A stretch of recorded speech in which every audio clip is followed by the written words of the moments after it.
welcome to the July edition of the JD Power Travel Podcast. I'm Michael Taylor. I'm the Managing Director of Travel, Hospitality, and Retail at JD Power. I'm joined, as always, by Andrea Stokes, who's our practice lead for hotel and hospitality. Hello, Andrea. Hello. And Sarah Baggett, who is our producer and all-around, go-getter, and puts this stuff together and makes sure that we're on time. So hello, Sarah. Hey, Mike. Well, anyway, I guess to today's topic really is the release of the hotel study, which of course is in Andrea's bailiwick. And so, Andrea, what's the big headline for your study this year in 2023 for hotels?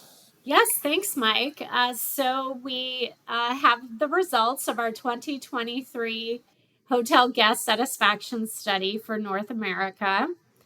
And it's the 27th year of publishing the results for the relevant hotel segments that we cover, from luxury hotels all the way to economy hotels and everything in between. So we're excited to provide the results to the industry. We saw some interesting movement. It is difficult for us to compare apples to apples because we did make several updates to our 2023 study. So year over year comparisons are a little bit difficult, but generally, I think the headline is that we are seeing the improvement in hotels hiring staff and bringing on more staff. We are seeing the improvement there in our guest satisfaction scores coming through. So that's really good news. We do know that the Bureau of Labor Statistics has been reporting increases in hiring in leisure and hospitality almost every month for the past year, if not longer. And so while the rate of increase, might change month to month, it's always a net positive in terms of the industry hiring staff to work in the hotels. So that's good news. It does seem like guests are responding positively to this, especially in more of the full service segments like luxury and upper upscale, where staff service tends to have a little bit higher weight in our overall satisfaction scores. So that's really good news. We know hiring has been very challenging for hospitality. It's hard to bring back hospitality talent after the pandemic, and it's hard to find new talent to come into the industry. But we do, see those positive labor statistics numbers really having a positive impact.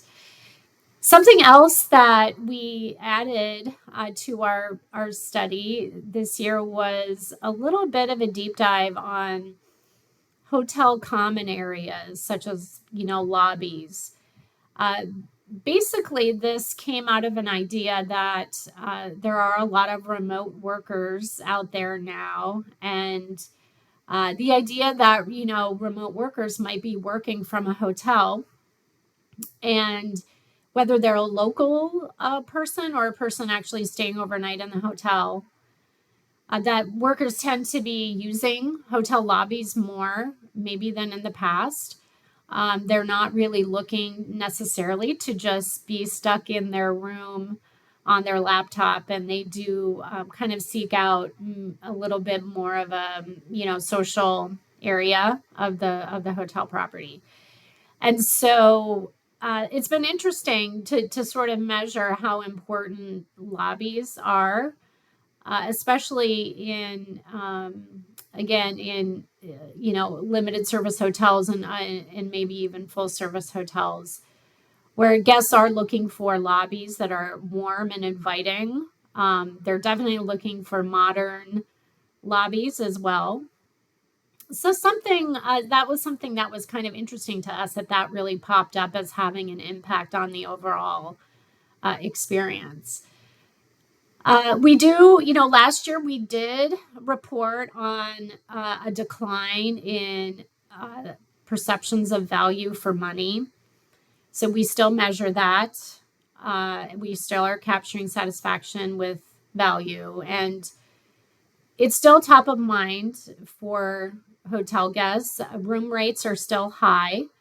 I think the shock was a little bit higher last year compared to 2021 in terms of how high room rates had jumped in all segments of the industry. But, room rates are still high. I think perhaps guests are getting a little bit more used to paying the higher room rates.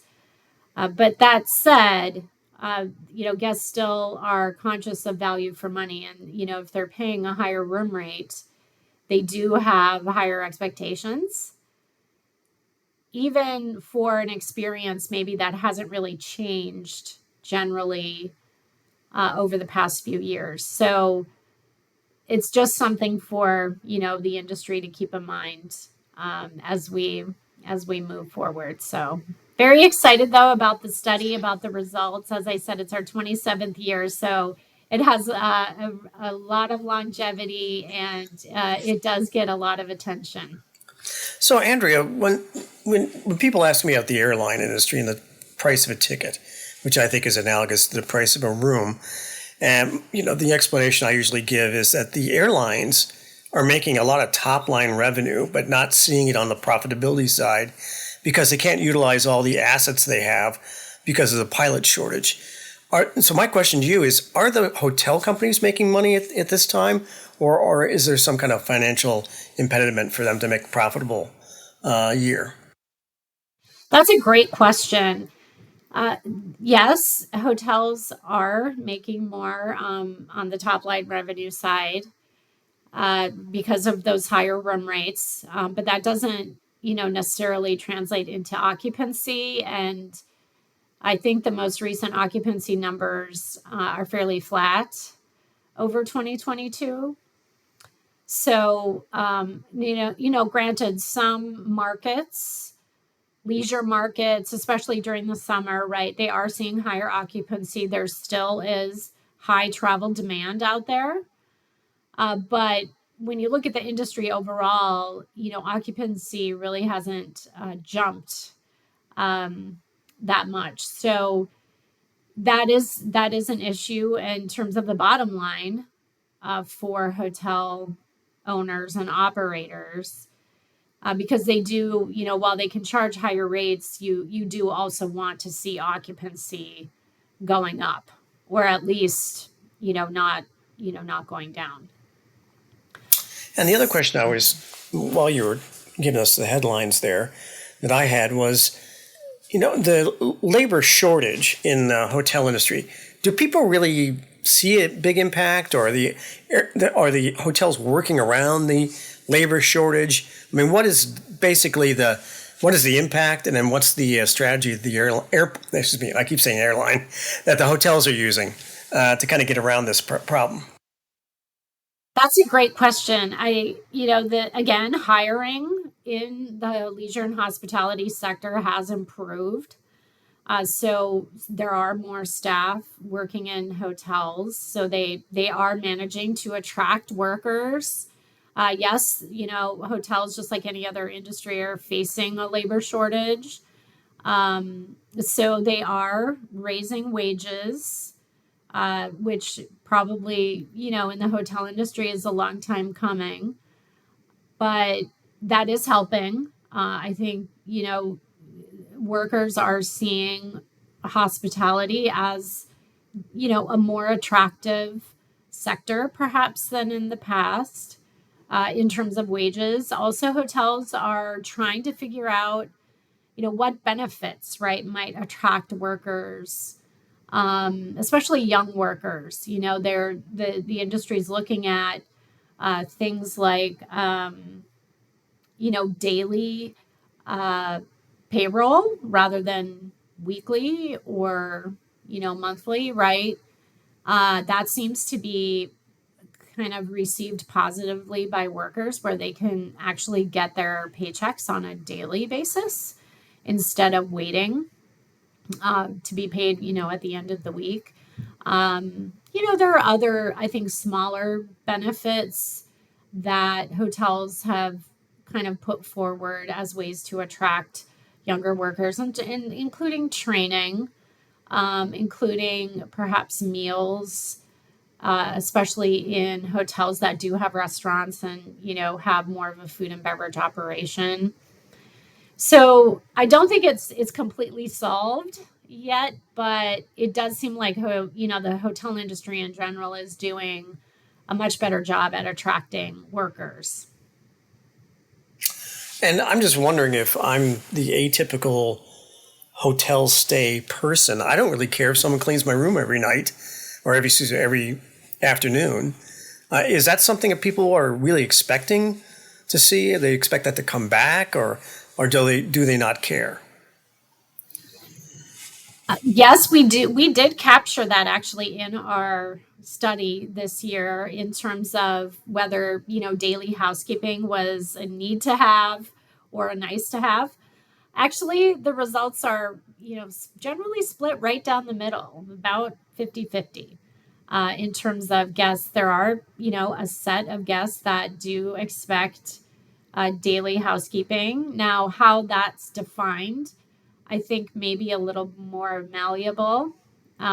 Daily housekeeping, may not necessarily mean changing out the bedding every day, but guests perhaps do expect housekeeping in terms of taking out trash or straightening up the room, or light cleaning, for example. So I think hotels are trying to figure that out still. But yeah, I agree with you. I'm not necessarily someone who, needs daily housekeeping when I'm staying at a hotel for more than one night. But we'll continue to track this. We are continuing to track this type of thing. And we're also tracking the types of requests. How often, are guests actually requesting housekeeping services, right? And is that something that the hotels seem to be delivering on? So I'm not as odd as I think I am, that I don't need, daily, room cleaning. So that's Right, actually good to hear. So, right. well, thank you, Andrea. Well, we wanted to concentrate obviously on Andrea's hotel release, but just as a reminder to everyone, the airport study, which is one of my studies, releases on September 20th, and we'll be having a webinar.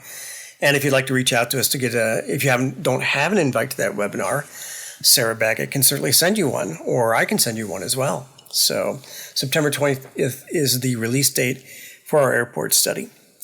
And with that, we've reached the end of our July podcast.